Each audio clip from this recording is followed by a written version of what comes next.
Saviez-vous que l'un des passages les plus méconnus de la Bible, Jean 1er 19 à 28, renferme une vérité qui peut transformer votre vie?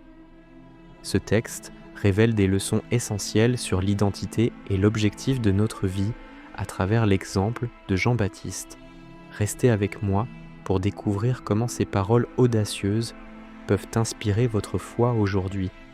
Imaginez ceci, Jean-Baptiste accomplit l'œuvre de Dieu, et soudain, des chefs religieux viennent l'interroger. « Qui es-tu ? Es-tu le Messie ? Élie, le prophète ?» Il doutait de son rôle et remettait en question sa mission. Jean a répondu avec force et humilité.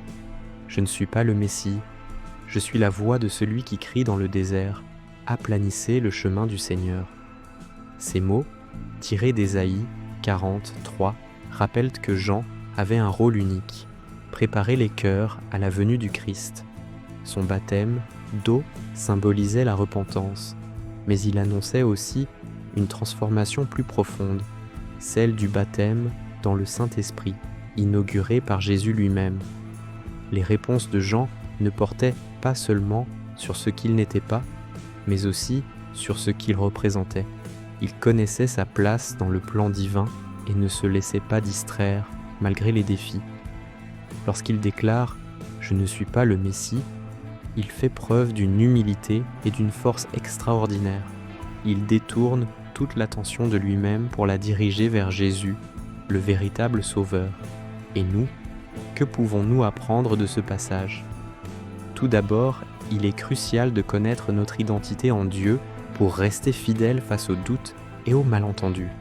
Nous ne devons pas chercher à être reconnus ou célébrés pour nos propres mérites, mais toujours travailler à refléter la lumière du Christ. Ensuite, Jean-Baptiste nous rappelle que nos vies doivent toujours orienter les autres vers Jésus.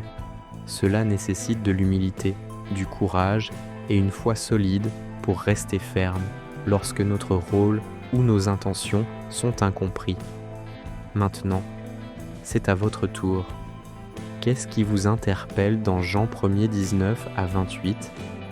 Ce passage vous aide-t-il à mieux comprendre votre propre identité et votre mission ? Partagez vos réflexions dans les commentaires et n'oubliez pas de regarder mes autres vidéos pour grandir dans la foi.